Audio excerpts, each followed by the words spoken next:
السلام علیکم ورحمۃ اللہ وبرکاتہ۔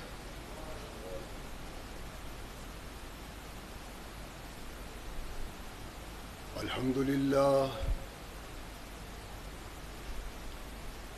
للہ نحمده ونستعینه ونستغفره ونؤمن به ونتوکل علیہ ونعوذ باللہ من شرور انفسنا ومن سیئات اعمالنا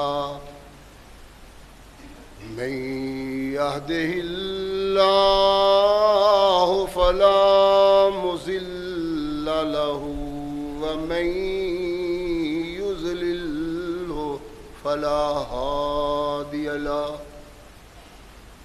ونشهد أن لا إله إلا الله وحده لا شريك له ونشهد أن محمدا عبده ورسوله أما بعد فأحسن الحديث كتاب الله وخير الهدي هدي محمد صلى الله عليه وسلم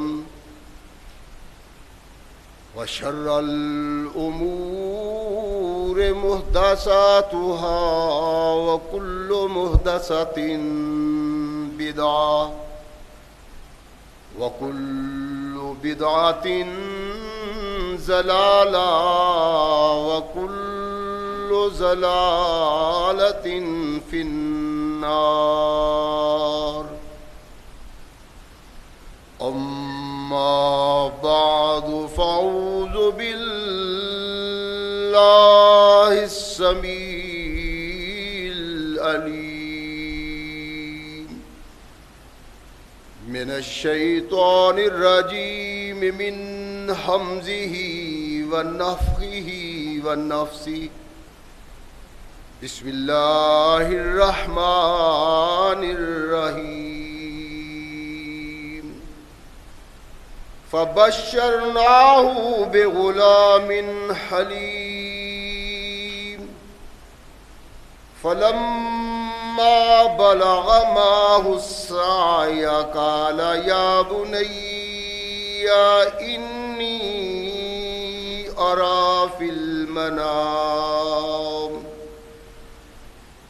إني أرى في المنام أني أذبحك فانظر ماذا ترى قال يا أبت افعل ما تؤمر ستجدني إن شاء الله من الصابرين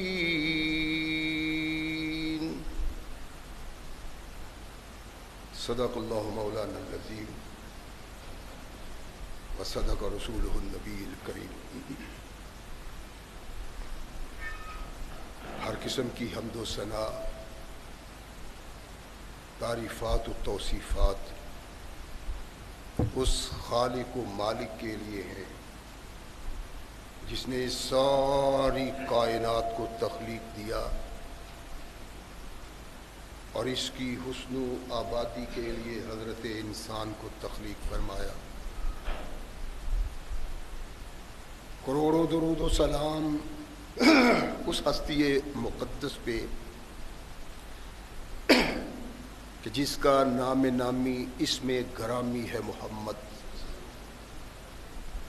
لاکھوں رحمتیں ان نفوس قدسیہ پہ کہ جنہوں نے سرور کائنات علیہ الصلاۃ والسلام سے اس ضابطۂ حیات کو وصول کیا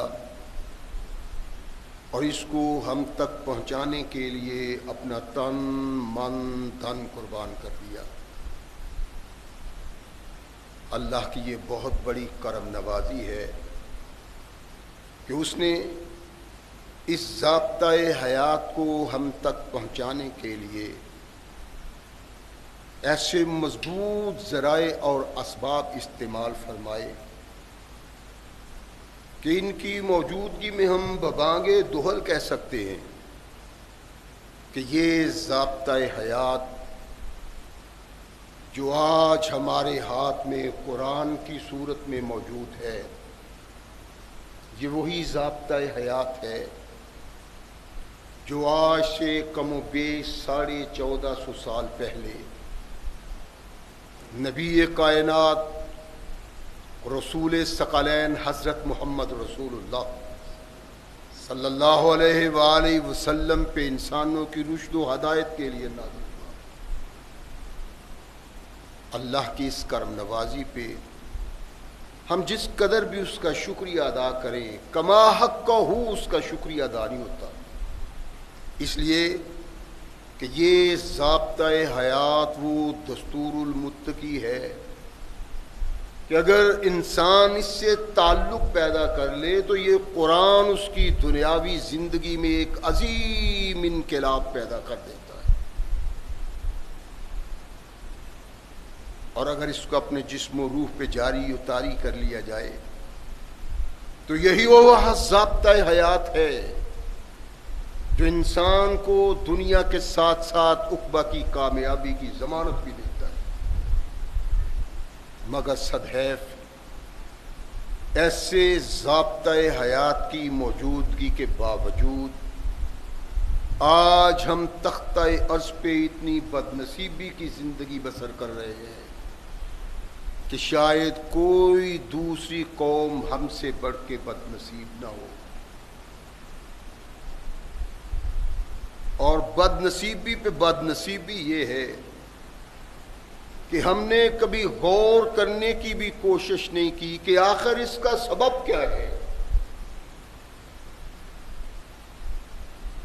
ہم تو آسمان کی وسعتوں پہ پہنچنے والے لوگ ہیں اور آج ہم زمین کی نکبتوں میں گرے ہوئے ہیں۔ جب تک انسان کو ہوش نہیں آتا اور احساس پیدا نہیں ہوتا کہ میں وہ نہیں ہوں جو تھا، تو انسان کبھی اصل تک اور نتیجہ تک پہنچ نہیں سکتا۔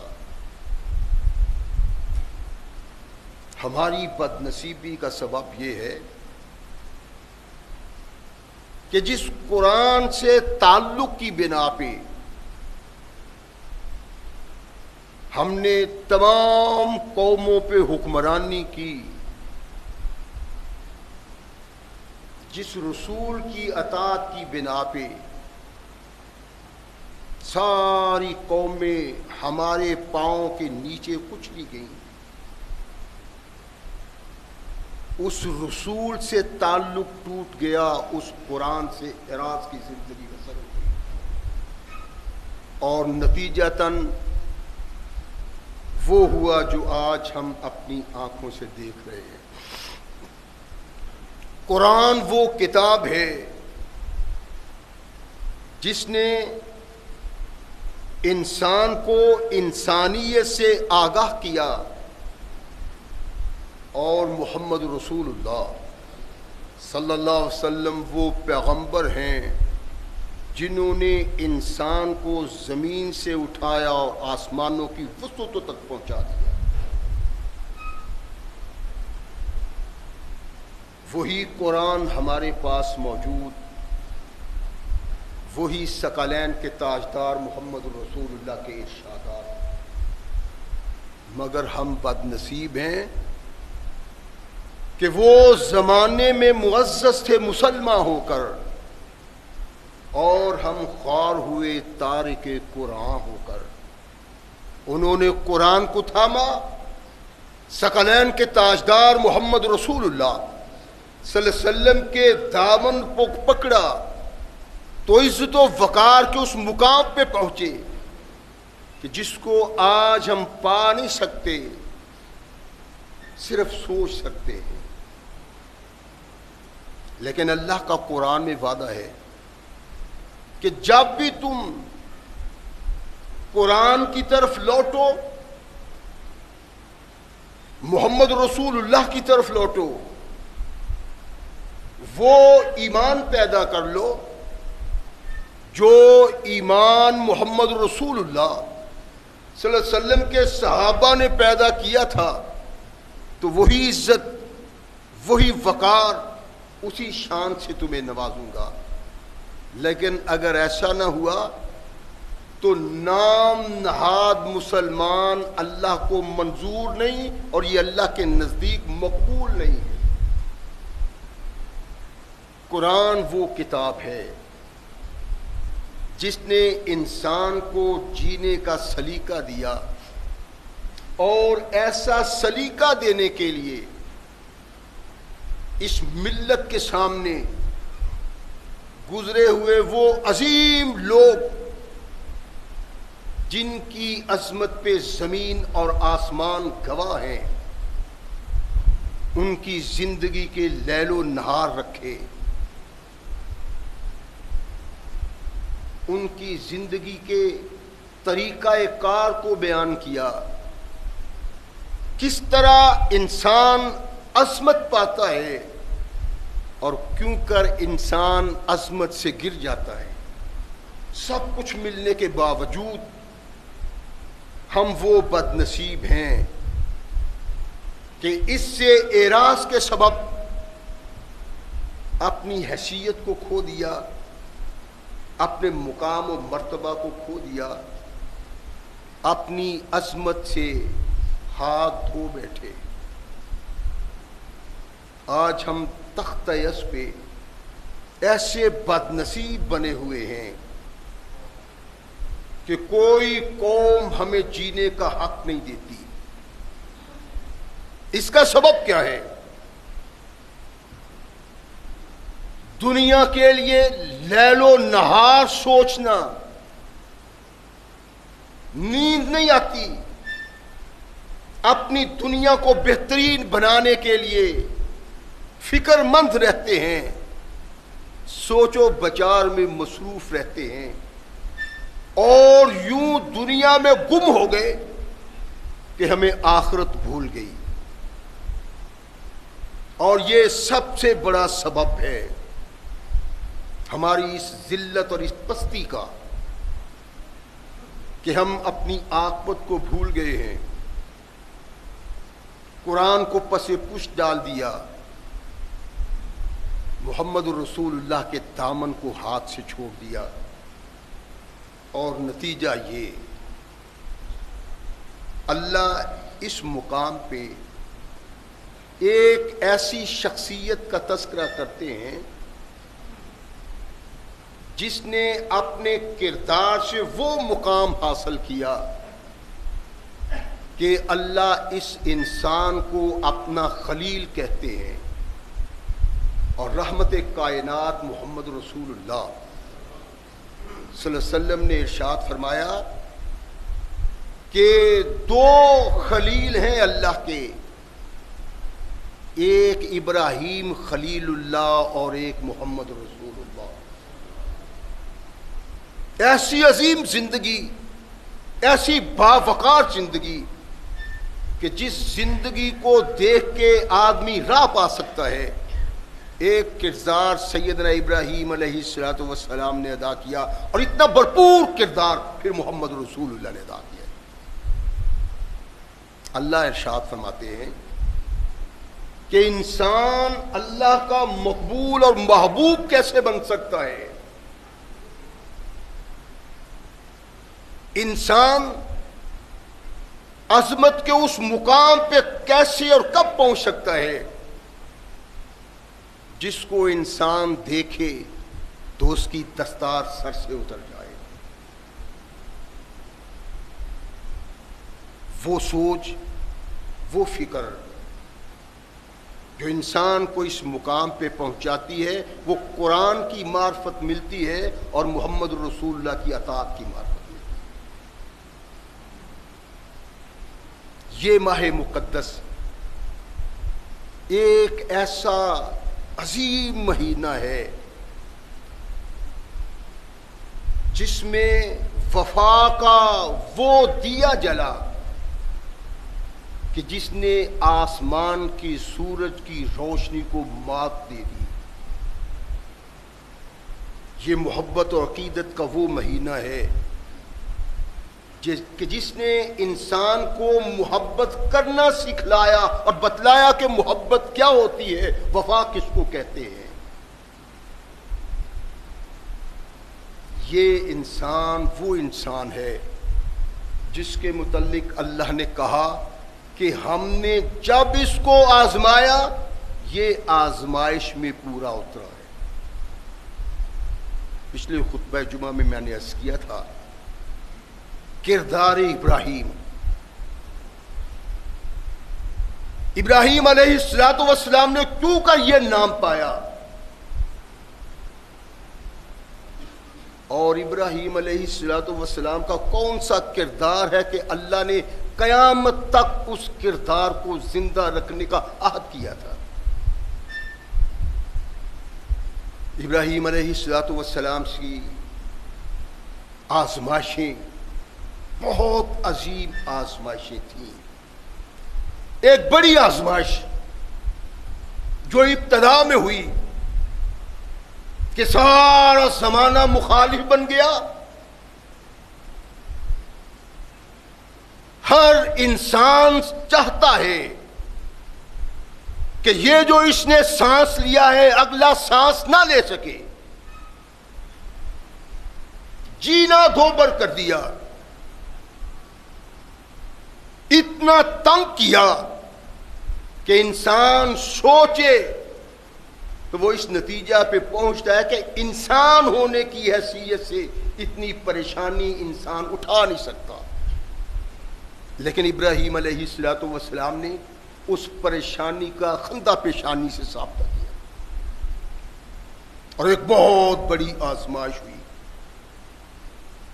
کہ ایندھن اکٹھا کیا، اس کو موت کی سزا دینی ہے، اور موت کی سزا یوں نہیں کہ بس اس کو ختم کر دیا، بلکہ انہوں نے کہا کہ اس کو رہتی دنیا تک عبرت بنا دینا ہے۔ یہ سوچتے تھے، آسمان والا یہ سوچتا تھا کہ میں نے اس کے اس کردار کو زندہ رکھ کے بتلانا ہے کہ انسانوں وفا کس کو کہتے ہیں۔ یہ وفا کی انتہا تھی۔ سامنے ایندھن اکٹھا ہو رہا ہے، پہاڑ جتنا ایندھن اکٹھا کر دیا، اور مقصود کیا تھا کہ اس قوم کے باغی کو آگ میں جلا کے خاکستر کر دینا ہے، تاکہ دوبارہ کوئی قوم کے عقیدے کے خلاف قدم نہ اٹھا سکے۔ ابراہیم علیہ السلام اپنی آنکھوں سے دیکھ رہے ہیں، ایندھن اکٹھا کیا، پہاڑ بن گیا، جلایا، بھڑک اٹھا، آگ کے شعلے آسمان سے باتیں کرتے ہیں۔ ابراہیم کو اٹھایا اور اس آگ میں پھینکنے کے لیے منجنیق پہ رکھا۔ عرض کیا تھا جبریل آیا، ارشاد فرمایا آگے سے ہٹ جاؤ، میں جانوں یا وہ جانے۔ ایک بہت بڑی آزمائش تھی۔ پھر ایک اور آزمائش جس کے لیے عرصہ دراز تک اپنے اللہ کے سامنے دستے سوال دراز کیا، جولی پھیلائی، رو رو کے مانگا، اللہ اپنے فضل و رحمت سے بیٹے کی نعمت سے نواز دے۔ 86 سال کی عمر میں ابراہیم علیہ السلام کو اللہ نے بیٹا دیا۔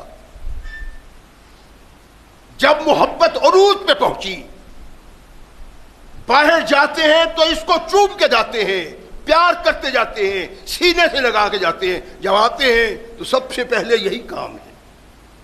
جب محبت کو اس مقام پہ اللہ نے دیکھا تو ارشاد فرمایا ابراہیم اپنے اس بیٹے کو خود سے جدا کر دو۔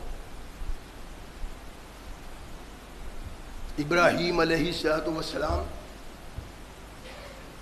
خود سے ابراہیم علیہ السلام اسماعیل کو دور کرنے کے لیے مستعد ہوئے. اللہ نے کہا فوراً کمر بستہ ہوئے. ابراہیم کا یہ کردار ہے کہ جب بھی اللہ نے آزمائش کے لیے کوئی کلمہ کہا ابراہیم نے اس کی سماعت ختم نہیں ہوئی کہ اس پہ عمل کر دیا. یہ کردار ابراہیم ہے. سبب کچھ بنا. مورخین نے مفسرین نے ڈھیر لگائے ہوئے ہیں واقعات کے. وہ واقعات اتنے مستند نہیں ہے کہ ان کو بیان کیا جائے. ابراہیم علیہ السلام اسماعیل علیہ السلام کو لیتے ہیں اور اللہ کے فرمان پہ اس مقام پہ پہنچتے ہیں جس کا اشارہ خالق کائنات نے ابراہیم علیہ السلام کو کہا کہ یہاں وہ پہلا گھر ہے اللہ کا زمین پہ جس گھر میں اللہ کی عبادت ہوئی وہاں چھوڑاؤ. ابراہیم علیہ السلام اپنے اللہ کے فرمانے پہ اس آزمائش میں بھی کامیاب ہوئے. سوال نہیں کیا اللہ اس ریگستان میں اس صحرا میں جہاں دور دور تک انسانیت کی سوچ ہی نہیں سائے نہیں وجود تو بہت دور کی بات ہے صحرا دہشتناک وحشتناک اس کو چھوڑو کیوں پوچھا نہیں. یہ آزمائش تھی ابراہیم علیہ السلام کی. جس آزمائش کو دیکھ کے اللہ اس کی ایسی سوچ اور فکر اس قرآن میں بیان کرتا ہے جو محمد رسول اللہ پہ نازل ہوا. اور اس کا سبب کیا ہے؟ اس قوم کو بتلانا کہ انسان کامیابی اور کامرانی کی زندگی کیسے بسر کر سکتا ہے. اللہ سے تعلق اور وہ تعلق جس تعلق کے بعد پتہ چلے کہ اس کے علاوہ اس کے سامنے ہے ہی کچھ نہیں. محبت پیار اور وفا کا وہ تعلق ہوتا ہے. چھوڑو. ابراہیم علیہ السلام اپنے بیٹے کو لیتے ہیں بیوی کو لیا صحرا میں بے آب ہو گیا دور دور تک انسان کا نشان نہیں ہے بٹھایا اور ابراہیم علیہ السلام نے اپنا رخ موڑ لیا. عجب بات ہے یہاں تنہا اس مقام پہ ابراہیم علیہ السلام جب رخ موڑ کے چلتے ہیں نا تو چلتے ہی جاتے ہیں. بیوی نے دیکھا کہ اس مقام پہ یوں تنہا مجھے اور اس بچے کو چھوڑ کے ابراہیم کہاں جا رہے ہیں؟ یا ابراہیم این تذہب، جا کہاں رہے ہو؟ ترکتمونا بہذا الوادی، اس صحرا میں اس ریگستان میں جہاں کوئی سبزہ نہیں، خوف ہی خوف ہے. این تذہبو، ہمیں بٹھا کر تم کہاں جا رہے ہو؟ اللہ کے بندے، اللہ سے تعلق رکھنے والے. میں نے پچھلے خطبہ جمعہ میں عرض کیا تھا کہ ابراہیم علیہ السلام کے کردار کو بیان کرنے کا مقصد نہیں کہ کوئی دلچسپ کہانی مزیدار کہانی بیان کی جائے، بلکہ اس کا مقصد یہ ہے کہ انسان جو اللہ سے تعلق پیدا کرتا ہے اس کا تعلق کیسا ہوتا ہے. توحید پرست، توحید کا علمبردار کیسا ہوتا ہے جب اس کا تعلق توحید سے جڑ جاتا ہے، اللہ سے جڑ جاتا ہے. اور ابراہیم ہی نہیں اللہ نے اس تمام خان وادہ کو انسانیت کے لیے ایک مثال بنا دیا اور مطالبہ کیا ان لوگوں سے جو اپنا تعلق اللہ سے جوڑتے ہیں. فرمایا یہ کہنا میں رب کو مانتا ہوں اور کردار وہ نہ بنانا جو کردار وب والوں کا ہوتا ہے. 100 بار اللہ اللہ کہو، اللہ تمہیں کبھی پسند نہیں کرتا اگر کردار وہ نہیں ہے. ابراہیم علیہ السلام روانہ ہوئے اور مورخ لکھتا ہے سب سے پہلی بات یہ اپنے سامنے رکھیں کہ ابراہیم علیہ السلام کی یہ داستان جس کو مفسرین نے قرآن کی تفسیر میں بیان کیا ہے، یہ نبی کائنات محمد رسول اللہ سے نہیں ہے. کوئی واضح چیز اللہ کے نبی علیہ السلام سے اس سلسلہ میں نہیں ہے. میں نے پچھلے خطبہ میں جمعہ میں عرض کیا تھا کہ جتنی فضائل کی باتیں ہیں اس کے سلسلہ میں، قربانی کے سلسلہ میں، وہ بہت ساری بلکہ اکثر ضعیف ہیں، قابل عمل نہیں. لیکن کچھ چیزیں جو رحمت کائنات محمد رسول اللہ صلی اللہ علیہ وسلم نے اشارتاً ارشاد فرما دی، اور کچھ وہ چیزیں جو اصحاب رسول نے ان صحابہ سے لی جو رحمت کائنات پہ ایمان لائے اور وہ اہل کتاب تھے. اہل کتاب اور اہل قرآن میں ایک بنیادی فرق ہے. اہل کتاب کے نزدیک ذبیح سیدنا اسحاق ہیں اور اہل قرآن کے نزدیک سیدنا اسماعیل ہیں.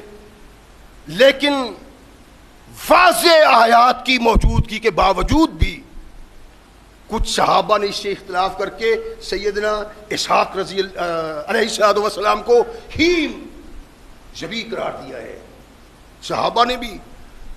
اور میں یہ سمجھتا ہوں کہ اس کا سبب یہ ہے کہ ان صحابہ اور ان تابعین سے رہنمائی لی اصحاب اکرام نے جو اہل بیت سے، جو اہل کتاب سے متعلق تھے اور جو وہاں سے ملا تھا اس کو یہاں بیان کر دیا. یہ موضوع ایک جدا ہے کہ اس کو بیان کیا جائے، اور یہ چیز تورات میں بھی موجود ہے جس سے اس بات کی وضاحت ہوتی ہے کہ سیدنا اسماعیل ہی ذبیح ہیں، سیدنا اسحاق نہیں. لیکن بدنصیبی ہے کہ مسلمانوں میں، عام مسلمان ہی نہیں، صحابہ میں سے بھی کچھ صحابہ ہیں جو سمجھتے ہیں کہ سیدنا اسحاق علیہ السلام ذبیح تھے. رحمت کائنات محمد رسول اللہ صلی اللہ علیہ وسلم نے واضح طور پہ وضاحت کے ساتھ مستند روایات میں اور صحیح سند کے ساتھ کوئی روایت ایسی موجود نہیں کہ اللہ کے نبی علیہ السلام نے واضح طور پہ اشارہ فرمایا ہو ذبیح کون ہے. لیکن قرآن سے اس کا احساس ہوتا ہے، سلف سے اس کا احساس ہوتا ہے، اور قرآن کا مطالعہ کرنے والا آدمی سمجھتا ہے کہ یہ مقام و مرتبہ سیدنا اسماعیل علیہ السلام کو اللہ نے دیا. ابراہیم علیہ السلام وہاں اسماعیل اور اس کی ماں ہاجرہ کو بٹھا کے واپس جاتے ہیں. جب جاتے ہوئے دیکھا، اینا تذہبو، کہاں جا رہے ہو اس وادی میں ہمیں تنہا چھوڑ کے؟ ابراہیم علیہ السلام چلتے ہیں، مڑ کے نہیں دیکھتے. بیوی پکار پکار کے دوڑ دوڑ کے پیچھے کہتی ہے کہ اینا تذہبو. ابراہیم علیہ السلام سنتے نہیں ہیں، چلتے ہیں. کہا ابراہیم اتنا بتا جاؤ کہ اللہ آذن ھذا، اللہ دوسرے الفاظ اللہ الذی امرک بھذا. ابراہیم ہمیں چھوڑ کے جا رہے ہو، بتاؤ میرا کوئی قصور ہے، کوئی جرم ہے؟ کس سبب ابراہیم سیدہ ہاجرہ کی آواز سنتے ہیں، جواب نہیں دیتے. سبب کیا تھا؟ کہ مجھے میرے اللہ نے کہا ابراہیم اس کو چھوڑو. اگر مڑ کے دیکھا تو کہیں اللہ کے حکم کی تعمیل میں کبھی نہ آ جائے. سوچنے کی باتیں ہیں. اس کردار میں جو اللہ نے قرآن کی صورت میں ہمیں دیا ہے اور ہم سے مطالبہ کیا ہے کہ زندگی وہ جس زندگی کا مطالبہ اللہ کرتا ہے، اور تمہارے سامنے وہ کردار بیان کرتا ہوں جو کردار انسانیت کی عظمت کو عروج تک پہنچاتے ہیں اور اللہ سے رشتہ کو مضبوط بناتے ہیں، وفا کی انتہا کرتے ہیں. پتہ چلتا ہے کہ یہ انسان وفادار ہے اپنے اللہ کا. نہیں مڑ کے دیکھتے. کہاں چھوڑ کے جا رہے ہو؟ ھذا الوادی الذی لیس فیہ انس ولا شیء. ابراہیم انسان تو دور کی بات ہے، کوئی ایسی چیز بھی نہیں جو میرے تنہا کے لیے کوئی سہارا بن سکے. کھانا پینا اور کوئی چیز کوئی بات نہیں ہے. جا کہاں رہے ہو؟ صحرا. ابراہیم علیہ السلام بڑھتے جاتے ہیں. کہا اللہ الذی امرک بہذا، یہی بتلا دو تمہیں اس بات کا حکم اللہ نے دیا ہے. جب آس ٹوٹی خامد نے سنا نہ، کوئی سہارا نہ نظر آیا. کہا اتنا بتلا دو کہ یہ حکم تجھے اللہ نے دیا ہے یا اپنی مرضی سے کر رہے ہو؟ یہ اللہ نے حکم دیا ہے. نام ہاں یہ مجھے اللہ نے حکم دیا. ابراہیم علیہ السلام مڑ کے نہیں دیکھا. میں نے پہلے عرض کیا یہ حدیثیں نہیں ہیں، رحمت کائنات محمد رسول اللہ کے فرامین نہیں ہیں، صحابہ کی بیان کی ہوئی باتیں ہیں. اور میں وہ باتیں آپ کے سامنے رکھ رہا ہوں جو عبداللہ بن عباس رضی اللہ تعالیٰ عنہما سے آتی ہیں، اس لیے کہ اللہ کے نبی نے ارشاد فرمایا اللہ معلم اللہ معلمہ القرآن، اللہ اس کو قرآن تو سکھلا. تو وہ قرآن کی جو تفسیر کرتے ہیں نا، اختلاف تو ان سے صحابہ کو بھی تھا، ان کی باتوں سے اختلاف آج میں بھی کرتا ہوں، لیکن وہ دوسرے صحابہ کی نسبت قابل ترجیح اس لیے ہے کہ اللہ نے ان کے لیے قرآن کے علم کی دعا کی تھی. اور اگر آدمی ٹھوکر نہ کھائے تو پھر وہ انسان تو نہیں. انسان سے کوئی معاورہ چیز ہو سکتی ہے. یہ انسان تھے، ٹھوکریں کھائی انہوں نے بھی. ابراہیم علیہ السلام نے کہا ہاں. تو جب ابراہیم علیہ السلام نے یہ الفاظ اپنے منہ سے بیان کیے تو حاجرہ کیا کہتی ہیں؟ اذن لا یضیعنا. ابراہیم اگر تو ہمیں رب پہ سپرد کر کے جا رہا ہے، یہاں صحرا میں، ریگزار میں، تنہائی میں ہمارے رہنے کا حکم اللہ کا حکم ہے، جہاں کوئی پناہ گاہ نہیں، کوئی معاون نہیں، کوئی ساتھی نہیں. صحرا کے درندے، صحرا کے حشرات الارض، اگر کوئی درندہ آ جائے کوئی سامنا کرنے والا نہیں.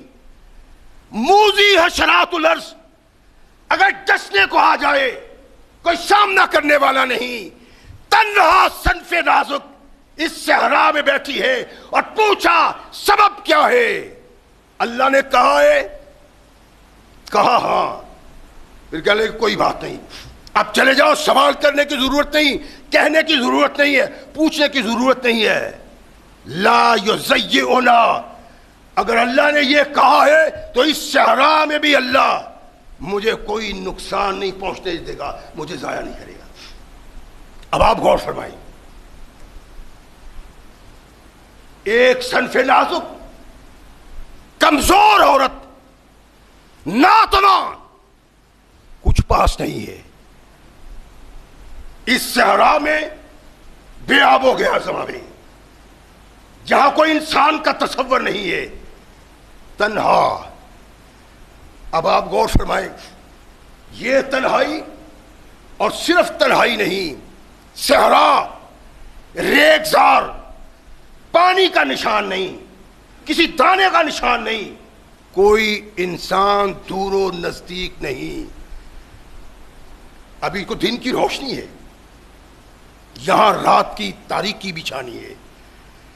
لیکن جب پوچھا، علم ہوا کہ یہ اللہ نے کہا ہے اس مقام پہ اسماعیل اور اس کی ماں کو چھوڑ کے آؤ، تو پھر سارے دکھ، سارے درد، سارے غم، سارے خوف دل سے دور ہو گئے. کہا ابراہیم جاؤ، تم اگر اللہ کے کہنے پہ چھوڑ کے آئے ہو تو ہاجرہ کا یقین ہے اللہ ہاجرہ کو کبھی ضائع نہیں کرے گا.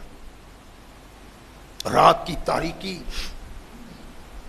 وحشی جانوروں کی آوازیں، حشرات الارض کی آوازیں، تنہا صنف نازک، دودھ پیتا ہوا بیٹا. اور ایمان اس کو کہتے ہیں، یقین اس کو کہتے ہیں، تعلق اس کو کہتے ہیں، اللہ والا اس کو کہتے ہیں. تنہا صنف نازک اس محشر بڑے میدان میں جہاں موت ہی موت ہے، ہر طرف موت کے سایہ رقصاں ہے، تنہا صنف نازک، اور اس طرح آرام سے رات کو سوتی ہے کہ اس کو پرواہ نہیں ہوتی، نہ کسی حشرات الارض کے نقصان پہنچانے کی، نہ کسی درندے کے نقصان پہنچانے کی. اس کا سبب کیا تھا؟ سبب یہ تھا کہ ابراہیم علیہ السلام اس کو رب کے سپرد کر کے گئے تھے اللہ کے کہنے پہ. اس کا ایمان تھا کہ ایسی صورت میں اللہ مجھے ضائع نہیں ہونے دے گا. کر سکتا کوئی ایسے؟ ہمارا نوجوان رات کی تاریکی میں اسے کہو کہ اٹھ کے اس قبرستان سے ہو آؤ، تو نوجوان جانے کے لیے تیار نہیں. صنف نازک کی تو بہت دور کی بات ہے. لیکن یہ کیا ہے؟ یہ ہاجرہ کا جسم نہیں، ایمان تھا جس میں تقویٰ تھا اللہ پہ، اور اس کا احساس تھا کائنات کی تمام طاقتیں مل کے میرا بال بیگا نہیں کر سکتی، اس لیے کہ اللہ میرا محافظ ہے. سیدہ ہاجرہ تنہا اس میدان میں اللہ پہ اعتماد اور یقین کرتے ہوئے لمحات کو بسر کرتی ہیں، لیل و نہار کو بسر کرتی ہیں. تھیلے میں تھوڑی سی کھجوریں ہیں، پانی ہے، کھاتی ہیں، پیتی ہیں، بچے کو دودھ پلاتی. چند دن گزرے، کھجوریں بھی ختم ہو گئی، پانی بھی ختم ہو گیا. اب کیا کریں؟ پریشان ہے. حاضر آپ لے یہ پریشان تھی؟ نہیں، اپنے بیٹے کے لیے اس لیے پریشان نہیں تھی کہ پتہ نہیں کیا ہوگا، اس لیے پریشان تھی کہ کوئی ماں اپنے بیٹے کو یوں تڑپتے ہوئے نہیں دیکھ سکتی جس طرح پیاس سے اسماعیل تڑپ رہے تھے. کچھ عرصہ تو پاس بیٹھی رہی. جب وہ مائے بے آپ کی طرح تڑپتے ہیں بھوک سے، پیاس سے، تو ماں سے دیکھا نہ گیا. قریب ایک تھوڑا ٹیلا تھا، پہاڑی تھی، چھوٹی تھی. صفا اٹھی اور کہتی ہیں وہاں چڑھ کے دیکھتی ہوں شاید کہیں کوئی انسان نظر آئے تو اس سے معاونت چاہوں، تعاون چاہوں. لیکن صفا پہ دیکھا کوئی نہیں ہے. وہاں سے اتری اور تیز تیز چلتے ہوئے مروہ پہ پہنچی. یہ پریشان، یہ غمزدہ عورت، بچے کو تڑپتا ہوا دیکھنے والی، جس کا ماں میں طاقت نہیں ہوتی، آتی ہے پھر دیکھتی ہے کچھ نہیں ہے، بچہ تڑپ رہا ہے. یہ پریشانی سے تیز تیز قدم اٹھاتے ہوئے کبھی صفا پہ، کبھی مروہ پہ یہ پریشان ہے لیکن آسمان والا مسکرا رہا ہے کہ ہاجرہ تیری یہ پریشانی اپنے بچے کے لیے ہے، میں یہ تیری سنت قیامت تک کے لیے زندہ کر دوں گا۔ رحمت کائنات محمد رسول اللہ صلی اللہ علیہ وسلم نے ارشاد فرمایا کہ جب صفا اور مروہ کے درمیان چلنا ہے تو آرام سے نہیں چلنا، بلکہ تھوڑی سی تیزی پیدا کرنی ہے تاکہ حاضرہ کی سنت پہ مکمل عمل ہو سکے۔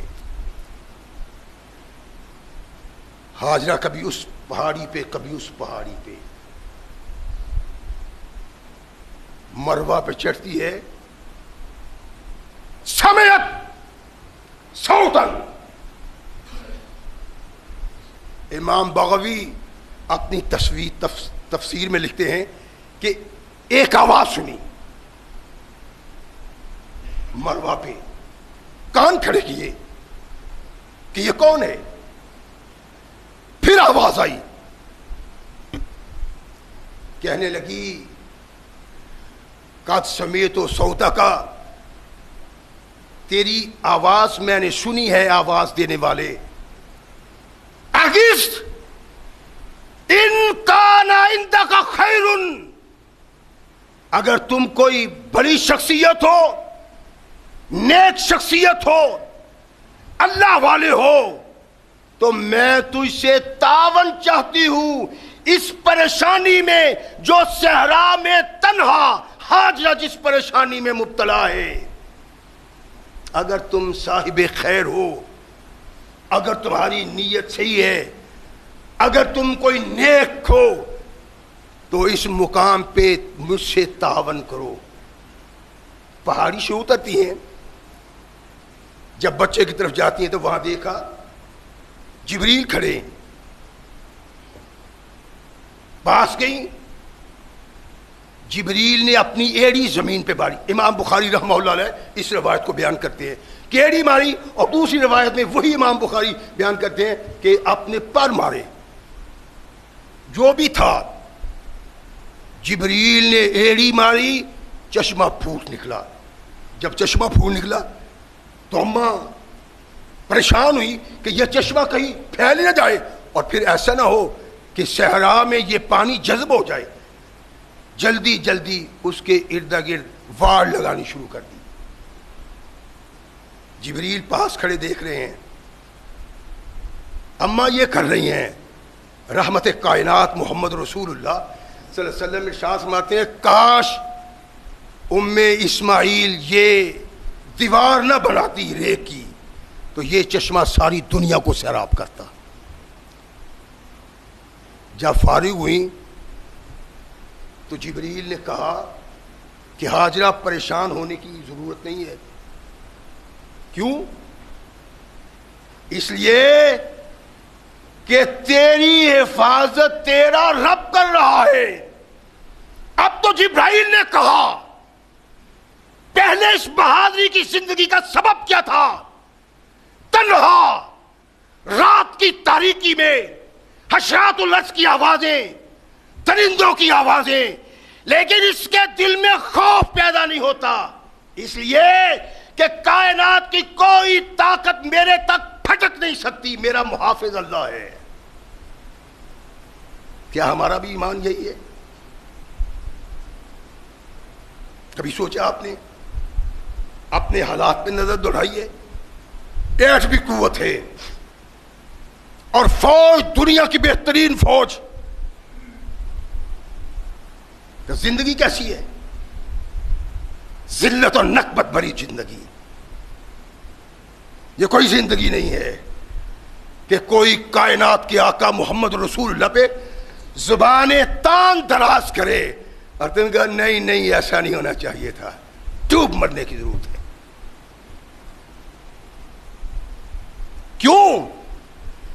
اس لیے تمہارے دل میں خوف ہے، ڈر ہے موت کا، موت کا خوف، موت کا ڈر اس انسان کو نہیں ہوتا جس کے دل میں اللہ کا ڈر ہوتا ہے۔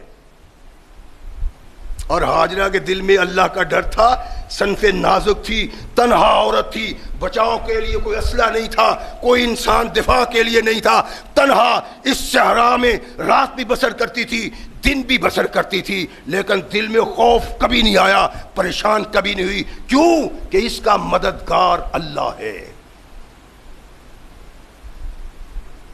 یہ کوئی زندگی ہے جو ہم زندہ رہ رہے ہیں، جو ہم جی رہے ہیں؟ مر جانا چاہیے تھا اسے، اب کچھ نہ رہتا.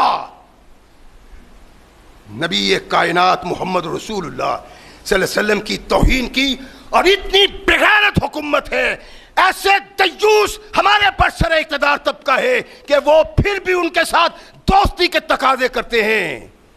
فوجیں نہیں لگائیں اس سرحد پہ، انتقام لیں گے اس بات کا. اور یہ نہیں ہے کہ ساری دنیا میں یوں ہی بے غیرت اور بے حمیت لوگ بستے ہیں، نہیں، حمیت والے بھی لوگ ہیں.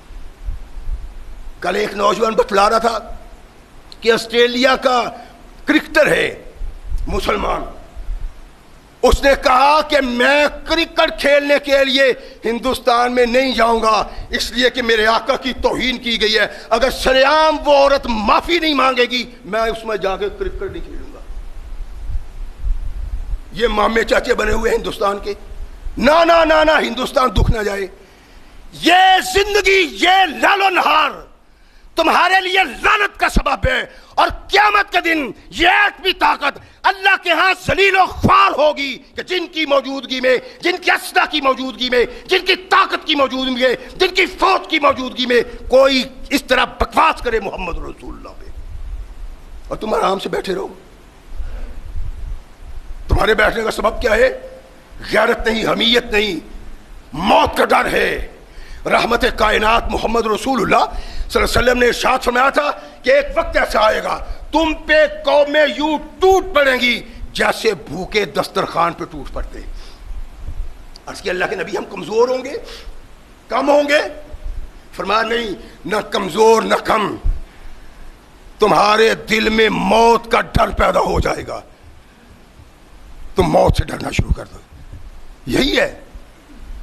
اتنی بڑی فوج، اتنی بڑی طاقت، ایٹم بم کے مالک، اور شرم حیا نہیں ہے.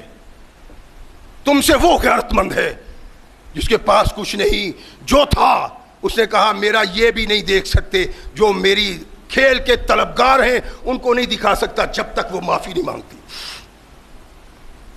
یہ انسانیت، یہ مسلمانی، یہ غیرت، یہ حمیت نہیں ہے. سیدہ صحرا میں زندگی آرام سے پرسکون اپنی نیند سوتی ہیں، اپنی نیند اٹھتی ہیں، خوف دل میں پیدا ہی نہیں ہوتا، اس لیے کہ موت اور حیات کا اختیار اللہ کے پاس ہے. جبریل نے کہا پریشان ہونے کی ضرورت نہیں. مزید تقویت ملی جبریل کے اس کہنے پہ کہ یہ وہ مقام ہے جہاں اللہ کا گھر ہے، اور اس گھر کو تیرا خامد اور تیرا یہ بیٹا بنائیں گے. دن گزرتے گئے. سیدہ ہاجرہ ابھی تنہا ہیں کہ بنو جرہم کا ایک خاندان، پورے قبیلے کا ایک خاندان وہاں سے گزرتا ہے. دیکھا ایک پرندہ کو، یہ کہتے ہیں کہ یہ پرندہ اور صحرا میں یہاں اٹکیلیاں کرتا ہوا فضا میں یہ کھیل کود کر رہا ہے، یہ تو پانی کا پرندہ ہے، اس کو تو یہاں نہیں ہونا چاہیے، یہ تو صحرا ہے، ضرور یہاں پانی ہے. ایک شخص کو بھیجا کہ جاؤ دیکھو. آ کے دیکھا پانی کا چشمہ ہے، عورت بیٹھی ہوئی ہے. واپس گیا، یہ انداز جا کے بیان کیا، یہ نقشہ کھینچا. سارا وہ خاندان، قبیلے کا وہ حصہ بھاگم بھاگ آیا. سیدہ ہاجرہ سے کہنے لگا اجازت ہو تو ہم بھی یہاں ٹھہر سکیں. انہیں کیا چاہیے تھا؟ یہ تو اللہ کی مدد تھی جو اللہ نے بھیج دی. انسان کی صورت میں لوگ مل گئے اور ادب و احترام کرنے والے. کہاں رہ جاؤ لیکن چشمے پہ تمہارا کنٹرول نہیں، وہ میرا ہی کنٹرول ہوگا. ٹھیک ہے، جس طرح آپ چاہیں. اب سیدہ کے پاس انسان بھی موجود ہیں، مرد اور عورتیں بھی موجود ہیں. اب دل میں وہ تنہائی جو تھی، خوف نہیں تھا، تنہائی تھی، وہ تنہائی دور ہو گئی. دن گزرتے گئے. ایک دن سیدنا ابراہیم علیہ الصلوۃ والسلام تشریف لائے. ملاقات ہوئی، ٹھہرے، رات کو سوئے. اللہ نے خواب میں دکھایا کہ ابراہیم علیہ الصلوۃ والسلام اپنے بیٹے کو اپنے ہاتھ سے ذبح کر رہے ہیں. یہ اتنی بڑی آزمائش تھی کہ اس سے بڑی آزمائش کا سامنا ابراہیم کو پہلے نہیں تھا. یہ آزمائش آسمان کے نیچے، زمین کے اوپر اتنی بڑی آزمائش ہے کہ اس میں کوئی پورا نہیں اتر سکتا. یا تو کوئی پاگل اور دیوانہ اتر سکتا ہے، یا اللہ کا نبی اور رسول اتر سکتا ہے. ذبح کرتے ہوئے بیٹے کو دیکھا. مفسرین کی تفسیروں کی بات میں نے پہلے عرض کیا نا، بڑی عجیب عجیب سی کہانیاں، قصے، واقعات جن کی کوئی حیثیت نہیں، کہاں سے آئی کہاں چلی گئی کوئی بات نہیں. یہاں بھی ایک عجیب قسم کی کہانی ہمارے بزرگ مفسرین نے بیان کی ہے، جو بیان کرنی نہیں چاہیے تھی. یہ تو اللہ کے نبی نے نہیں ارشاد فرمایا، اور نہ یہ کہیں پہلی کسی کتاب میں ہے. کیا ضرورت تھی اس کو بیان کرنے کی؟ اس روایت سے سیدنا ابراہیم علیہ الصلوۃ والسلام کی شخصیت کے فرق پڑتا ہے. اس سے ان کے اس مقام اور مرتبہ پہ، ان کی اس وفا پہ، ان کی اس قربانیوں پہ جو ابراہیم پہلے پیش کر چکے تھے. کہ 8ویں رات کو ابراہیم علیہ الصلوۃ والسلام نے خواب دیکھی اور سارا دن سوچتے رہے یہ شیطان کی طرف سے ہے کہ رحمان کی طرف سے. ابراہیم جیسا انسان جو ابھی بات تکمیل تک نہیں پہنچتی، ابراہیم پوری کر دکھاتا ہے. ابراہیم کو احساس نہیں ہے کہ نبی کا خواب بھی وہی ہوتی ہے. شیطان کی مداخلت کی کیا حیثیت ہے؟ لیکن بات نصیبی ہے ہماری، بڑی بڑی کتابوں میں یہ چیز پائی جاتی ہے. کیوں لکھ دی انہوں نے؟ اللہ جانے یا وہ جانے. میں تو سمجھتا ہوں اللہ معاف کرے، یہ کتاب میں ہونی نہیں چاہیے تھی. سارا دن سوچتے رہے، سوچتے سوچتے سو گئے. رات کو پھر خواب دیکھی کہ میں ابراہیم اسماعیل کو ذبح کر رہا ہوں. صبح سوچتے ہیں، غور و فکر کرتے ہیں، اس نتیجہ پہ پہنچتے ہیں کہ یہ کرنا ہی چاہیے. رات کو پھر سوئے، پھر خواب آ گئی، اور صبح ابراہیم کو نہر کر دیا، ذبح کر دیا. یہ اس کی کوئی حیثیت نہیں. ابراہیم وہ شخصیت ہے کہ جس کے ہر کردار پہ، زندگی کے ہر رخ پہ، ہر آزمائش پہ اللہ اس کی تعریف اور توصیف کرتا ہے. صرف تعریف اور توصیف نہیں، ایک تاج تھا خلت کا جو اللہ نے ابراہیم علیہ السلام کے سر پہ رکھا. اس سے پہلے کسی کو نہ تھا، اور محمد رسول اللہ کے آنے سے پہلے تک کسی کو نہ. صرف محمد رسول اللہ کو اللہ نے پھر خلیل قرار دیا ہے. رحمت کائنات محمد رسول اللہ صلی اللہ علیہ وسلم شاہ فرماتے ہیں اگر میں کسی کو خلیل بناتا تو ابو بکر کو خلیل بناتا، لیکن اس لیے نہیں بنا رہا کہ محمد اللہ کا خلیل ہے. دو انسان تھے، خلت کا تاج جن کے سر پہ رکھا تھا اللہ نے. ایسے انسان کے متعلق ایسی روایت، پھر اس کی حیثیت بھی کوئی نہیں. نہ اللہ کے نبی نے ارشاد فرمایا، نہ کسی پہلی کتاب میں. بس بیان کرنے والوں نے، کہانی نویسوں نے اس کو رکھ دیا، اور ہمارے مفسرین نے اس کو بیان کر. نہیں، یہ ابراہیم علیہ السلام ایسے نہیں تھے، یہ ان کی توہین ہے. جب دیکھا تیاری اختیار کی کہ ابراہیم اسماعیل کو ذبح کرنے کے لیے تیار، اٹھے، بیٹے کو کہا بیٹا چلو اللہ کے لیے قربانی کو چلیں.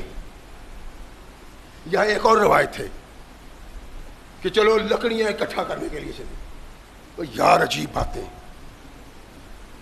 اللہ کے نبی اسماعیل کو کہتے ہیں چلو لکڑیاں اکٹھا کرنے کے لیے جاتے ہیں، اور ہماری تفسیروں میں یہ چیزیں، اور یہ تو بنی اسرائیلی باتیں ہیں جو انبیاء پہ اعتراض کیا کرتے تھے، جو انبیاء کو داغدار کیا کرتے تھے، ان کو حیا ہی نہیں تھی. ان لوگوں کی چیزیں ہمارے بزرگوں نے، بعض بزرگوں نے داخل کر دی ہیں. ابراہیم نے کہا چلو لکڑیاں لینے کے لیے چلے. یعنی نعوذ باللہ من ذالک، ابراہیم اسماعیل کو دھوکے سے لے کے گئے تھے؟ نہیں، یہی روایت صحیح ہے۔ عبداللہ بن عباس رضی اللہ تعالیٰ عنہما کہتے ہیں کہ کہا بیٹا چلو اللہ کے لیے قربانی کو چلے۔ اسماعیل علیہ السلام نے رسی لی، چھری لی، بابا کے ساتھ تیار ہوئے۔ جب وہ کوہ سبیر کے دامن میں پہنچے، پہاڑوں میں، عرض کرنے لگے بابا وہ قربانی کہاں ہے جس قربانی کا آپ ذکر کرتے تھے؟ ابراہیم اپنے بیٹے سے مخاطب ہوتے ہیں، کیا کہتے ہیں؟ یا بنیا انی ارا فی المنام انی اذبحک، بیٹا قربانی کوئی نہیں، میں نے خواب میں دیکھا ہے کہ میں تجھے اللہ کے لیے ذبح کر رہا ہوں۔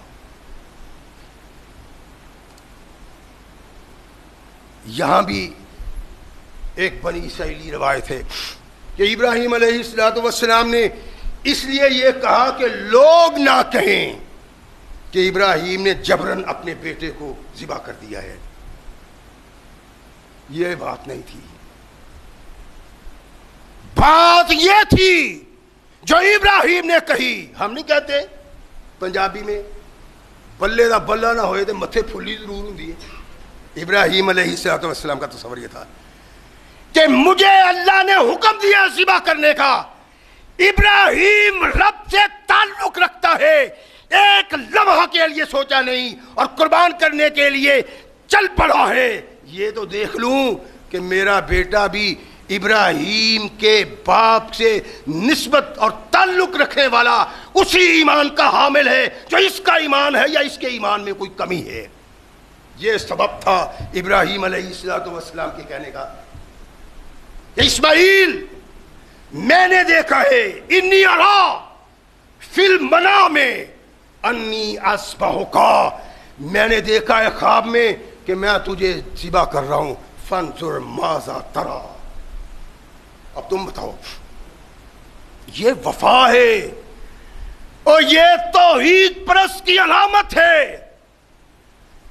کہ اللہ سے تعلق رکھنے والا سوچ اور فکر کو صرف اللہ رسول کی اطاعت میں رکھتا ہے، اس کے علاوہ ادھر ادھر نہیں دیکھتا۔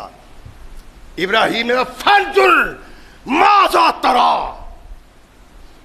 یا ابت افعل ما تؤمر، کہا ابا جو آپ نے خواب میں دیکھا ہے کر گزریے، ستجدنی انشاءاللہ من الصابرین، اگر اللہ نے چاہا تو جس طرح تو رب کے کہنے پہ تیار ہو گیا ہے، میں بھی رب کے کہنے پہ اپنی جان دینے کو تیار ہوں۔ ابراہیم کا بیٹا تھا، اس کے دل میں ایمان تھا، یہ توحید کا علم بردار تھا، اللہ سے اس کا تعلق تھا۔